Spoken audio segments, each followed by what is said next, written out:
Good afternoon. Welcome to Blogging Heads. I'm Mark Schmitt of New America, and I'm here once again with Katherine Mangu-Ward from Reason Magazine. We seem to have developed a regular pairing here, which works out fairly well. Yeah. God help us all.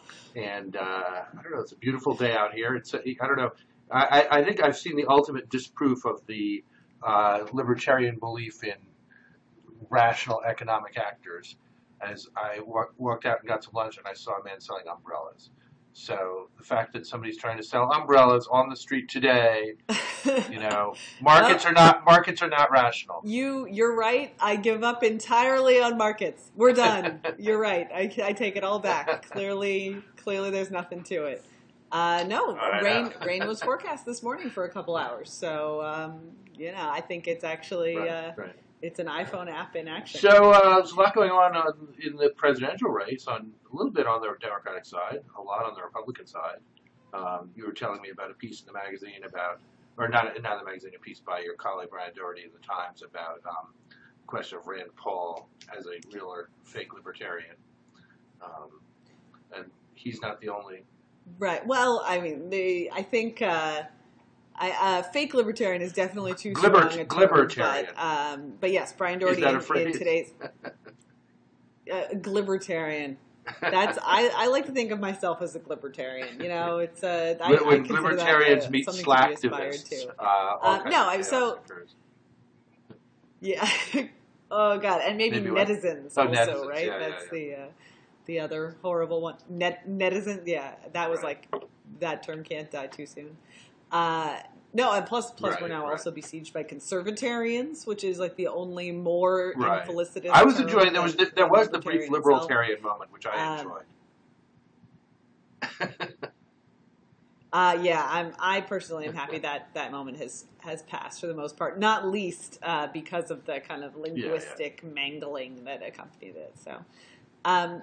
So Brian Doherty had a piece in the New York Times today just kind of looking at this question of whether Rand Paul is really a libertarian and what that means. And I think that's something that, of course, people on both sides of the question have a stake in. I mean, libertarians, of course, want to see their views more in the mainstream, but there's also been a really significant attacks from conservatives of a couple different stripes, particularly of the kind of neocon, free beacon variety on Rand Paul, because they think that he's everything that's wrong with his slice of the Republican Party. So I think a lot of people have an interest in this question.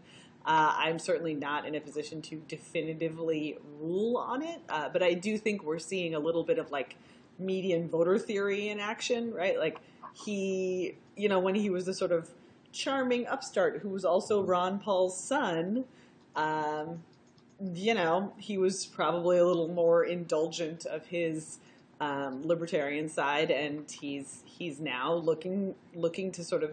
I am generally skeptical of this idea that the candidates change their views. I think it's much more about, I mean, of course, sometimes people do literally change their minds, but I think it's just more about this question of aesthetics. Right. It's how is he presenting himself, and who does that resonate with? And there's it's funny. I mean, there's a libertarian impulse throughout the Republican Party, but then there are a lot of things that don't work with the Republican electorate.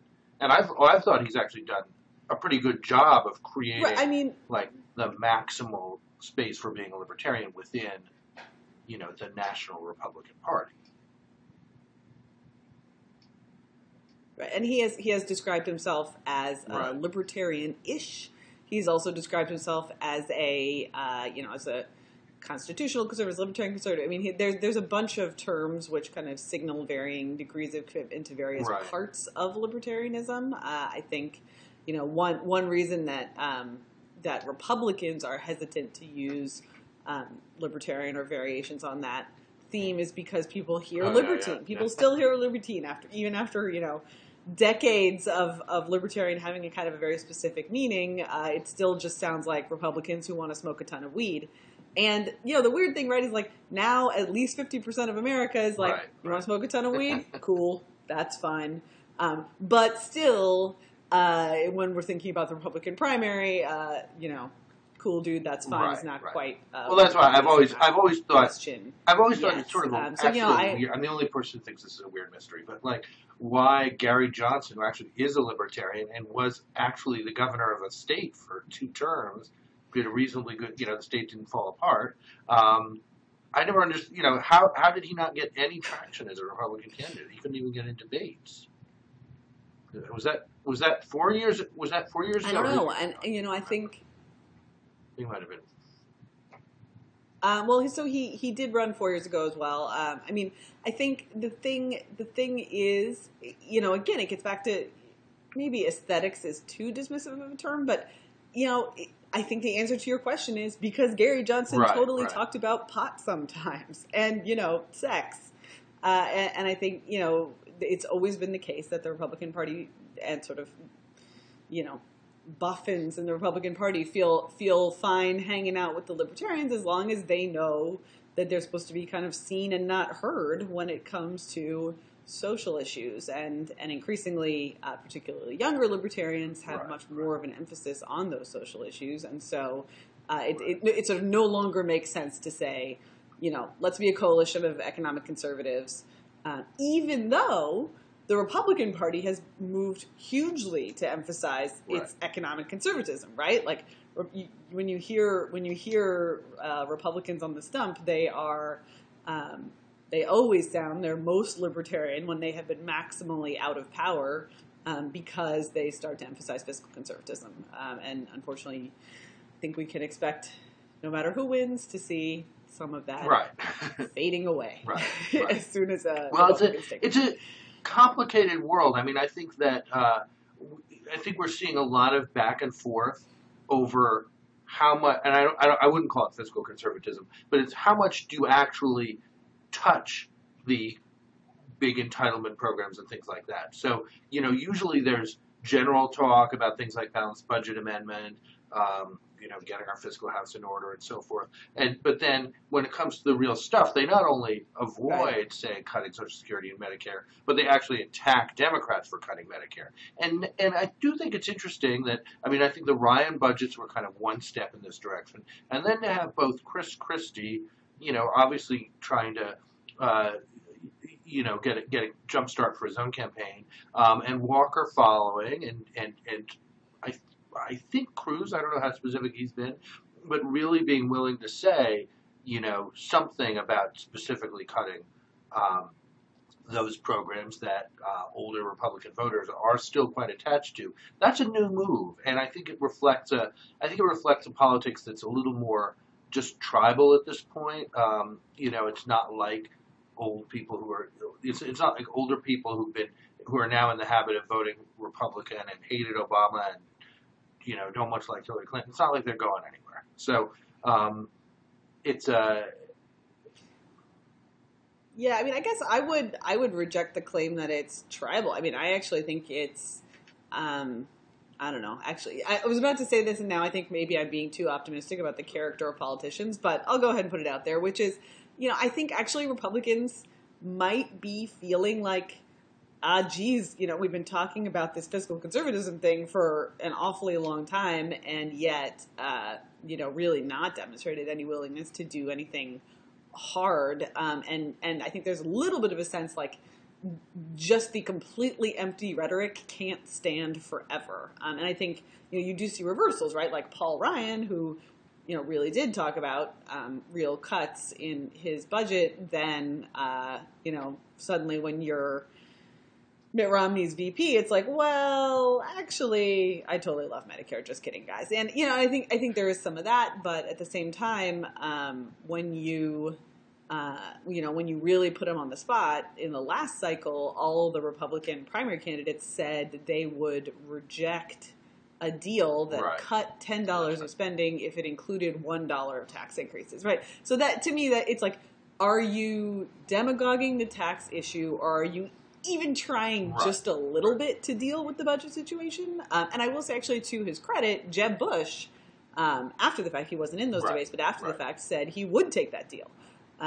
So I think the fact that maybe there is a little movement in the direction of, sort of being a little bit more serious about action on budgets and not just like taxes is bad, government is bad. For me. We are at the moment where the Republicans just passed a bill to repeal the estate, not only repeal the estate tax, but add the step-up basis for stock, so that if you inherit, that stock that your grandfather bought for $1, stock of GE or something like that, that goes completely, it's not taxed in any way, estate tax or capital gains tax, and you just take it at the value that it is now. That's a $270 billion giveaway, not paid for, applies to, a few thousand estates. I mean, the word fiscal conservative cannot be applied to a party that does that. Well, it can be if the party that does that also did like 50 other things that counterbalance. I mean, if you pay for it, if you want to do that and you pay for it, but that certainly does not seem to be the consequences of the things you want to do that would pay for it. That's a different politics, and then we can weigh that against some other choice. Though, I will say, like, I am hesitant to, like, the language of you have to pay for it, like. Of course, that's how budgets work, and that's a reality, and to deny that is ridiculous. On the same token, though, it always makes me kind of nervous when people act like, a tax cut is like this gift from Congress to the American people. And, I actually don't think it's just kind of like grandstanding to say, well, actually, that taxes are Congress or the government taking people's money away in the first place. Like, a tax cut is not like some kind of benevolent action from the king, like granting his subjects bread and circuses, right? So that always makes me a little. But yes, like obviously, if you are serious about the fact that our budget process as well as our budget product is a complete disaster, right? Like this estate tax thing does not solve that. I mean, I guess I would also say though.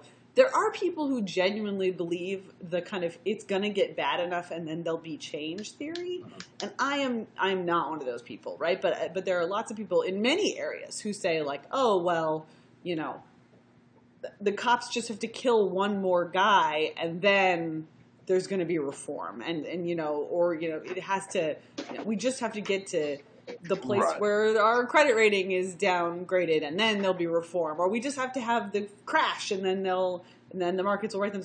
And I think in politics that hasn't proven to be true. Like it turns out we have a sort of amazing capacity to let it just keep getting worse and worse, particularly when it comes to budgets. Although I was at a meeting all morning with very serious budget guys who've been doing this for years and years, old Congressional Budget Office people, and I couldn't bring myself to say, a really big one way to get more responsible budgeting is actually elect Democrats, because that does seem to be the record. But I couldn't bring myself to say it there, so I'm going to say it here. But although I'm actually not convinced. I mean, do you think it really is Democrats versus Republicans, or do you just think? The process is getting more and more broken, and Republicans happen to be there now. I mean, I think, I guess I don't think there's something sort of inherent about the ideology of either party that promotes irresponsible budgeting. It's the sort of particular instantiation of gridlock that we've had going for the last many years. No, I mean, obviously, Clinton did all the things that actually led to briefly a balanced budget and a surplus. It's supported by a good economy, and Obama's moved aggressively in that direction. I forgot you're like a I'm not. 90s, No, I'm not. 90s nostalgic when it comes to budgets, just because I was from a different faction of the party, but it happened. I mean, there's no denying that. And I'm a little bit. I've gotten softer on deficits myself. I used to be kind of a classic, kind of like the people at the Center on Budget Policy Priorities, like basic. I want to protect programs that help people, and I want to balance taxes and spending.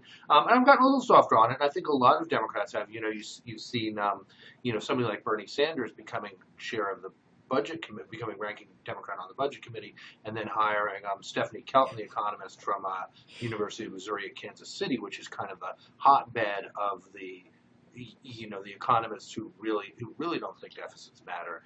There is a little bit of a move in that direction on the Democratic side. I mean, budgets got super complicated when you had a major crash and you needed to do economic stimulus. You had a crash in revenues. You had a lot of different things going on. That was the biggest thing that happened, and then hopefully the Affordable Care Act actually helps you get a handle on the biggest long-term driver of deficits, which is just healthcare costs, and that's it. I feel like I need to just flag the, and then you needed to do some economic stimulus as a definition of the word need. Well, we could go back and rerun history without a stimulus, you're right. or without the monetary stimulus from the Fed because the fiscal stimulus was pretty inadequate. You could rerun history and boot up SimCity or something like that and try it. I don't think it turns out very well. So many economists wish that we could rerun history. Imagine how happy you would make. I know. Dozens of we ran history 1,000 times.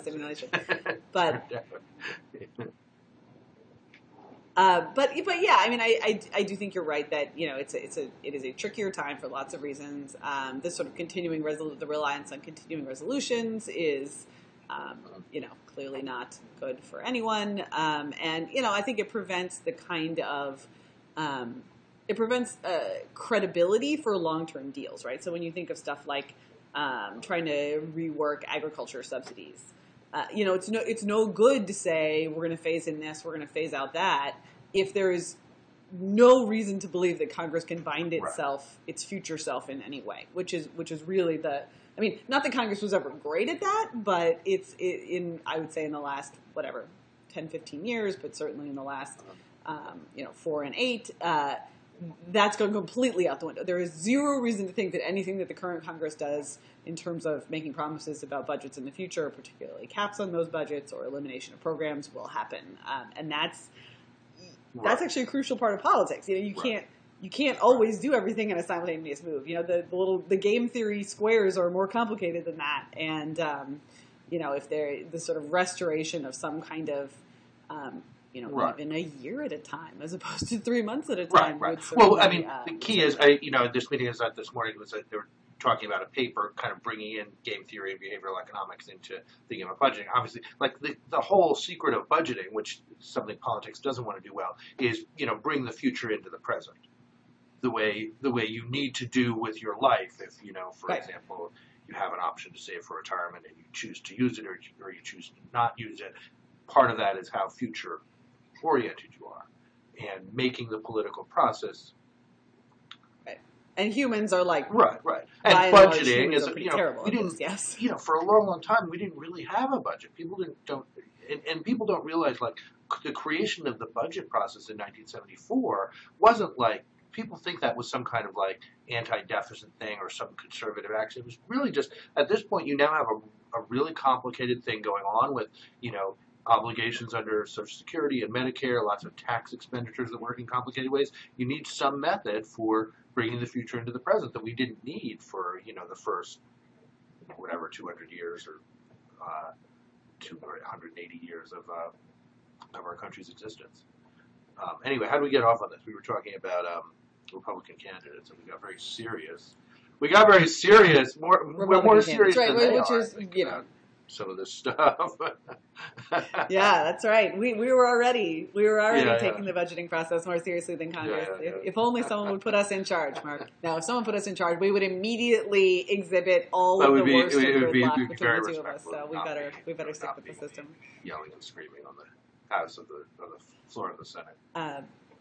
So another thing that's kind of come up around the primaries has been this question of military spending, which of course that's the other place that Republicans continue to not make good at all on their claims to be fiscal conservatives. And I do think that's always, particularly for libertarians, that's important to mention. Like, you don't get credit, just because like Reagan also spent a lot of money on the military. It doesn't mean that doesn't count when we're trying to think about responsible budgeting. Like, of course, like infinite dollars for bombers is always fine, and that's another place where Rand Paul has recently said that he would actually support increased military spending, and that's something that I certainly know has been, right. I mean, that's what I wanted to go back and say. Like foreign policy, military spending, secrecy and surveillance. That's where it gets interesting, and where Paul is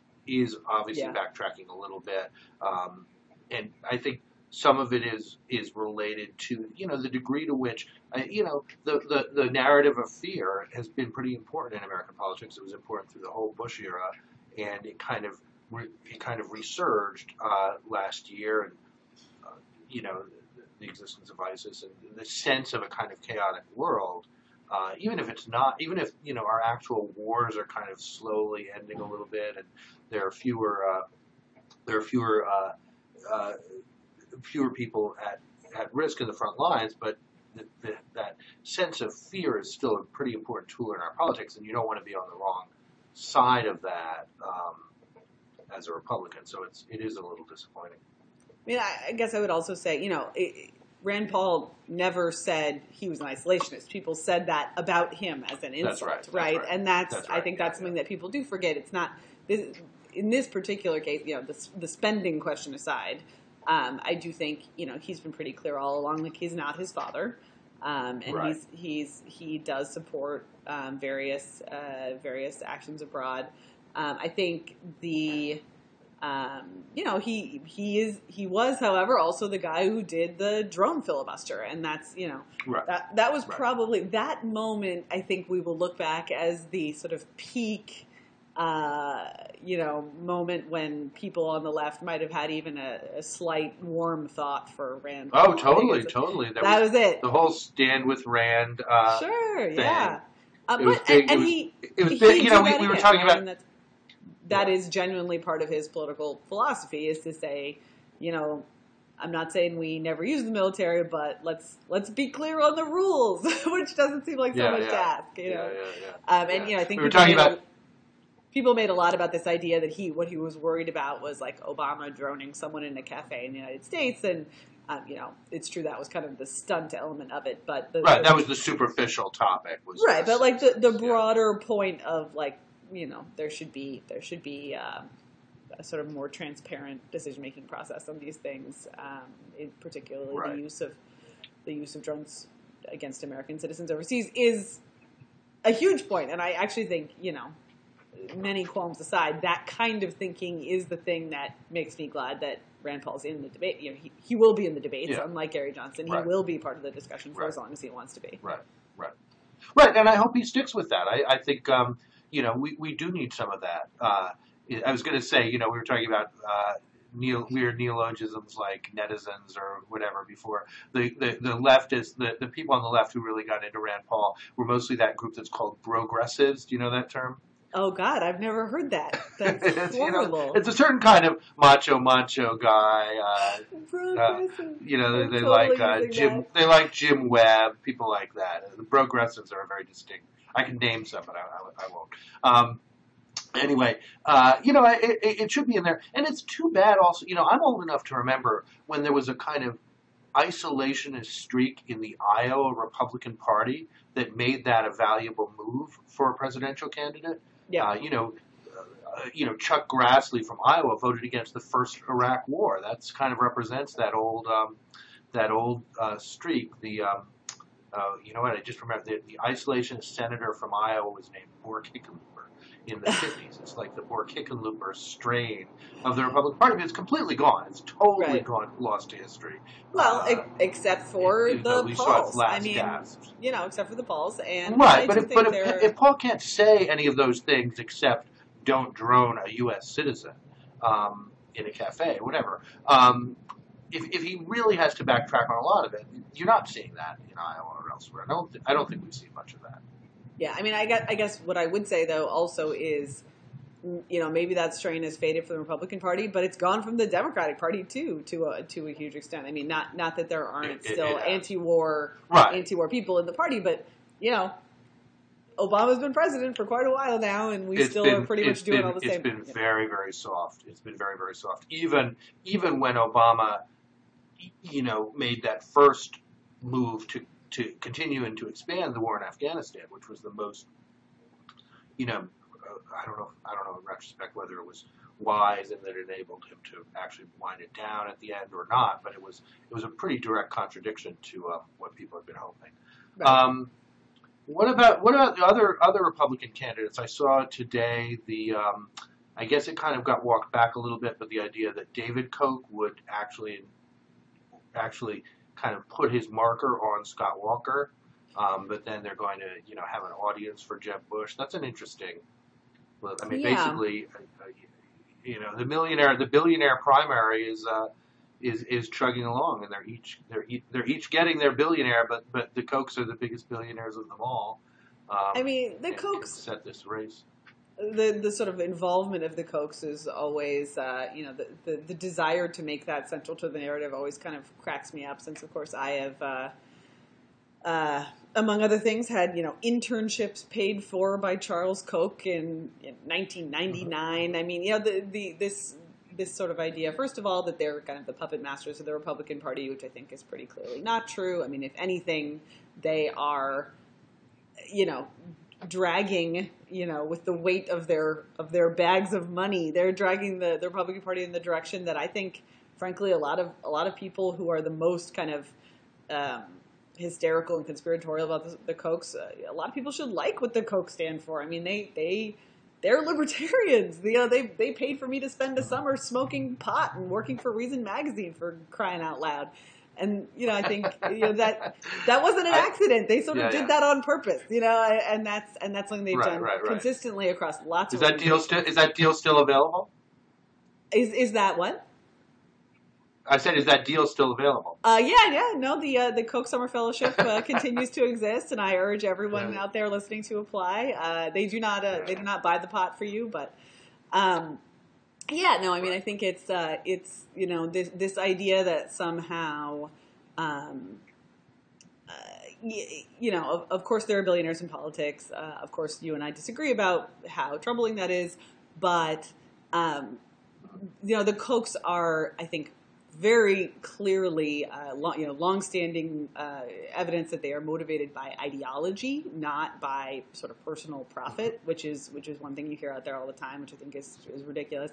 But the other thing, by saying, like, we're talking to Jeb, or we like Scott Walker, I mean, they're not like, Santorum is not their guy, right? Like that, this is right. Electability is important to them. I mean, electability is important, but also I think like they're not looking for special breaks. Right. No, but they're looking for some kind of plausible version of fiscal conservatism. They don't like unions, but they don't not like unions because it's some personal grudge. They don't like unions because they think unions are bad for the country. I mean, I think that. And that's what Walker stands for, right? I mean, the Walker campaign is going to be about that question, which I also think will be fascinating to see. I'm kind of excited because I think unions are, they're not at their strongest right now, and I will be interested to see if Scott Walker certainly did not deliver anything like a death blow in his home state, but he has quite a story to tell. Right, and I mean, it was a pretty hard blow to public sector unions. In a world where that's the only expanding. Right. I mean, I guess what I should say is, it was a hard blow. They also hit him. They landed a few punches themselves on Walker, although he, of course, survived the recall and all that. But I think he by sort of backing him and the general interest in his campaign, one thing that we've seen is. Yeah, maybe you can make a political career, or at least a pretty impressive political run, with your main issue being unions are hurting America. Since I think from now on we're required to end all sentences with the word America or this great nation, since we're in campaign season. So. Right. I mean, I don't know if that's been fully. I think that's a pretty scary proposition, and to say at the moment when unions are at their very weakest that unions are what's hurting America is kind of implausible. those weren't his most popular positions in Wisconsin, although he did manage to survive. And he's there's a divisiveness about that message that seems to me dangerous. But it's true, I mean, the Kochs. I don't want to fall into the Kochs this, the Kochs that all the time. You're right about that. But they are actually they're sophisticated about wanting to pick a winner. Their interests are broad enough that basically they want and they benefit from a deregulated environment in all the industries that they're in, minimal unions, which are probably not an immediate threat to them, but they don't like them, and low taxes, and getting rid of that estate tax, for example. You can call it ideology, you can call it interest, it doesn't really matter. And in addition, I think, to potentially backing candidates, I mean, they really are as sophisticated as any actors out there about kind of shaping the issue environment around actors. So when I talk about campaign finance stuff, I often point out, and I think we've talked about this before, like the Kochs funded a lot of ads that didn't even mention candidates that were just about Obamacare, the evils of Obamacare. So, they are kind of helping to set up the ideological environment that makes a Scott Walker possible at the same time that they're backing potentially a candidate like Scott Walker. So it's not like there's this uniform thing called public opinion, which Scott Walker will either connect with or not, and the Kochs are operating on that in a lot of different levels. I mean, my view is, we're not going to stop that. We're not going to end that. There's no constitutional amendment that's going to change that. There's a lot. I worked for George Soros, who also shapes issue environment, and I think that's more important than anything he ever did in terms of funding. In terms of funding candidates. So, I just want to open up a system so that other voices get in besides the billionaires. But the billionaires are part of life. Billionaires are part of life. That's going to be it's part of like the birds and the bees talk now or something now. Yes. I think that's when a candidate and his super PAC like each other very much. They get together, but they don't coordinate, and they and then the stork, because they don't coordinate, the stork comes, and right, right. No, I mean, I guess to me, the thing that you're describing, in which people use their money to try to change people's minds in a way that they think will ultimately benefit the country. That just sounds like political speech. That's fine to me, whether Soros does it or whether the Kochs do it. Right. So we actually initially set out, we were going to talk a little bit about minimum wage and the minimum wage laws debate is sort of rearing its head again. And we are now 32 minutes into our blogging heads and hadn't gotten there yet. So I'm just going to change the subject. Minimum wage. Okay, that's fine. And then let's talk about it. We can wrap this up. Yep. After, because if we talk for 1 hour, I need to get paid $7.15. Right. Well, that's true. We certainly wouldn't want any kind of injustice to appear here. Yeah, exactly. Well, I don't know. I was just joking about it because I told you I was having a long email exchange with a libertarian friend of mine about minimum wage over the last couple of weeks, and I think one thing that struck me is that there's often different ways of talking about the minimum wage, and I think there's proposals. The president's talked about $10. People are talking about $12. Some people are some people on the left are talking about $15. I think it's an interesting question. Do you think about the minimum wage as what's the basic level of that an hour of a person's labor should be worth? If whether they're just starting out or regardless of skills or anything like that. And then I think as you get to people talking about $15 and that kind of level, I think people are really talking about, well, there are three things. There's that basic hour of work. There's what's the best way to help poor families, so that people will often push back and say, well, something like earned income tax credit, because it's targeted at families that are particularly families with children, is more effective at helping poor families than the minimum wage, which often goes to teenagers who aren't in poor families and so forth. Often not a majority, but I think about a quarter is teenagers. And then there's the third thing where I think you see the $15 an hour, which is people trying to say, really what's eroded in the U.S. is the median wage. So can we push the minimum wage up high enough that it begins to have some effect on the median wage? And I'm sympathetic to that. I mean, I think the flatlining of the median wage is a big problem for mobility in America. But I'd rather treat the minimum wage as the kind of like what's the basic level of an hour of work. Now, of course, as a libertarian principle is that you should be able to. Well, I'll let you state the libertarian principle, but you know what it is.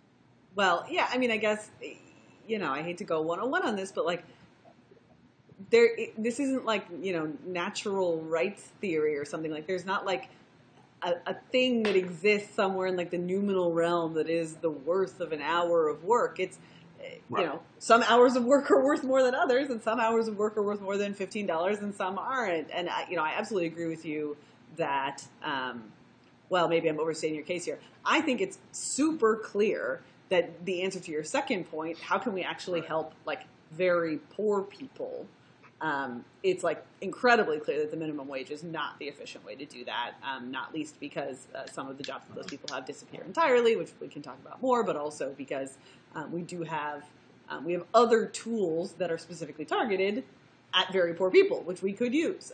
So to sort of, and I think the reason that people still want to talk about the minimum wage, right. even given the fact of point number 2, is because of point number 3, right? And this is true in America with lots of programs, that we have programs that are ostensibly poverty programs, that are ostensibly anti-poverty programs, which are actually sops to the at the very least the lower middle class, if not in fact the middle class and upper middle class, and it's you can hear this everywhere. You hear this even in like Rubio's announcement, right, where he says, the people I care about are middle-class Americans. And, it's true, a huge number of Americans consider themselves middle-class Americans. But, I think that people, particularly in this debate, that we care about are the people who are really, really poor. That's the people who are most sort of worthy of consideration, particularly in this debate. And those people are not helped by the minimum wage increase. They are. I think you could find. I won't go with balance of a vote here, but you could find an awful lot of economists who would say it's like devastatingly clear that when you raise the minimum wage, there are poor people who lose their jobs. The poorest people tend to lose their jobs. The unskilled people. Well, that's actually what's not clear. And that's what's really interesting with the minimum wage actual experiments. And we have so many states have different minimum wages now that you're able to do the experiments that started with David Card and Alan Kruger in comparing New Jersey and Pennsylvania when they changed their wages. And you have the ability to empirically test what you see in models and simulations and just theory, and the empirical tests don't really bear that out when you look at adjoining counties. I mean, we now have 15, 20 years of data on this, lots of different studies.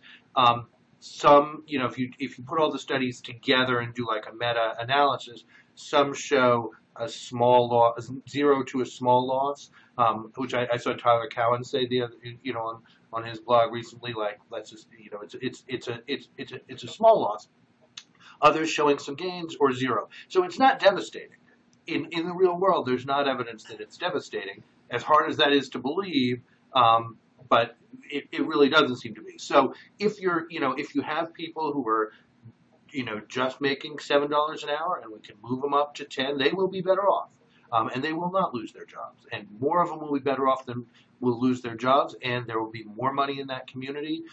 Labor force participation will go up because presumably there are people who are sitting on the sidelines until they can get that job. So it definitely seems to me that moving above the current level and keeping with where the minimum wage has been historically, at the late 60s, it was worth about more than $10. I think $10.43 in today's dollars. So just getting it back up to that historical norm seems like a again, though. I good mean, idea. I think much like there isn't this kind of magic number you can get out of the air, like the historical norm also does not really, to me, seem to carry that much weight. I mean, simultaneous to this debate about the minimum wage, we also have this ongoing debate about increased mechanization of labor and the sort of introduction of various kinds of robots into various kinds of jobs.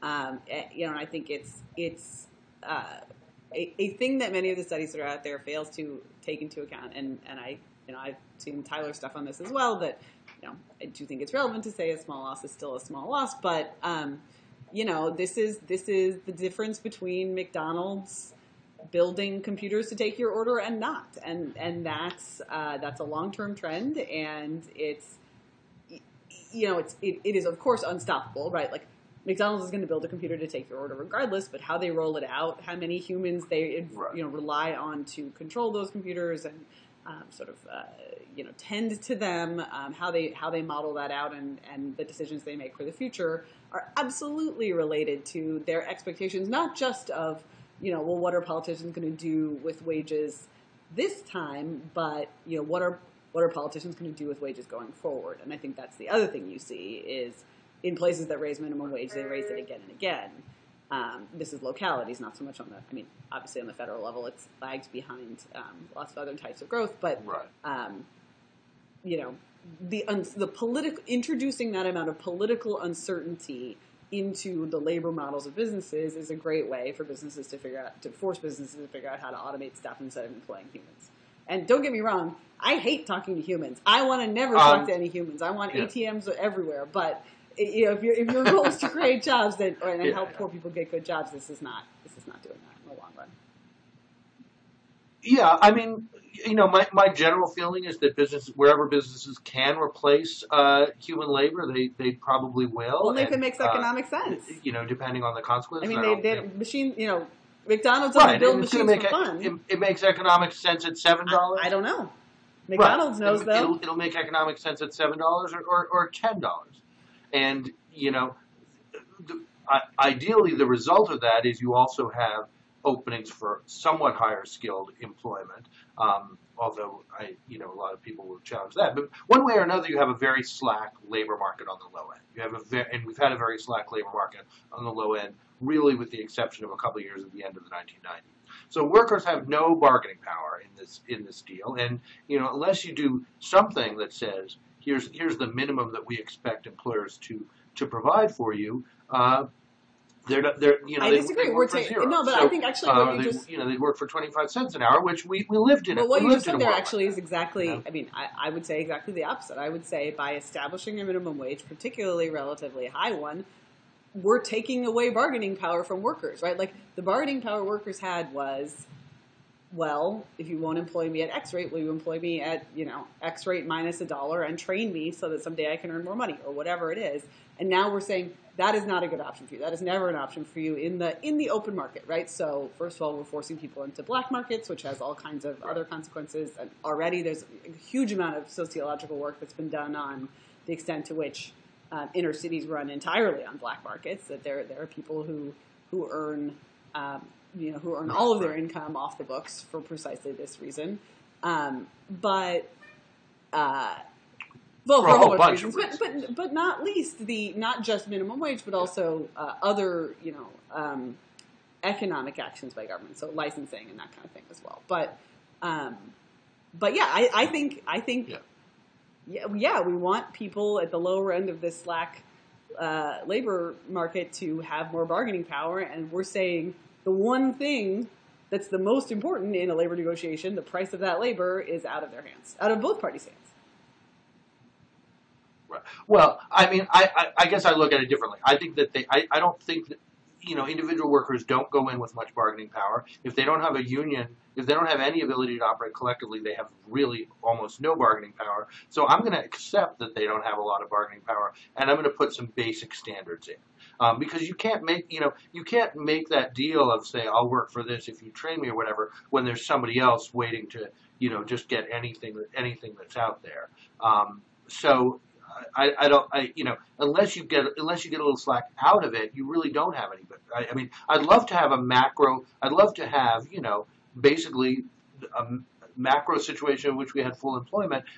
we could talk about the minimum wage in some very different ways, and its necessity would be no pun intended, would be minimal. But that's not the world that we've lived in for really since the late 70s. And even then, it's not as if, I mean, people who generally hold reviews even in the late 70s weren't saying like, yeah, let's see if maybe we should get rid of the minimum wage, right? Like, I think that's the thing about it is the debate over the minimum wage, perhaps not between us, but by and large in the nation is not, it is not about the empirical data about what minimum wages actually do to labor markets. It's not about, how to get an actual maximal number of jobs for people generally or a certain subset of people. It is about a belief that you can magically make big companies give poor people more money this way.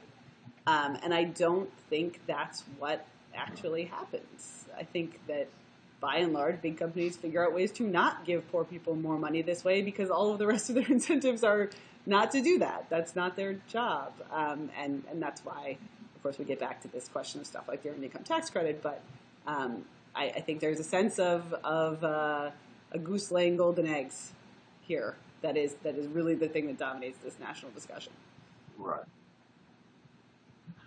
All right. Well, I mean, I whenever it comes up, whenever the minimum wage is on the table, we get the move to the earned income tax credit, which is great because it's a good policy. It is to some extent subsidizing low-end employment. You're basically saying to those big companies, you can have a $12 worker and you only have to pay them $7. But that's because for better or for worse, that's because we weirdly value employment, right? I mean, I think there are empirical reasons to do that, but we are subsidizing low-end employment because we think it's good for people to work. Work sucks. Maybe it's not good for people to work, but that's right. No, I mean they're definitely that's the thing that actually everyone agrees on. So. There are people who want to retire and can't. Yeah. And that maybe we should rethink that a little bit. Maybe maybe we should make it easier for people who are home with kids to not work for a while, to work part-time, to do job sharing, a whole set of things that would actually, take some of the slack out of the labor market. Yeah, well, I think that unfortunately at the 47-minute mark, we are not going to be able to open that can of worms, but we are not going to be able to it is always a pleasure to talk with you, Mark. All right, and let's do this again good soon. Reason to do this again. Bye. Likewise, Catherine. Okay, bye-bye. Okay.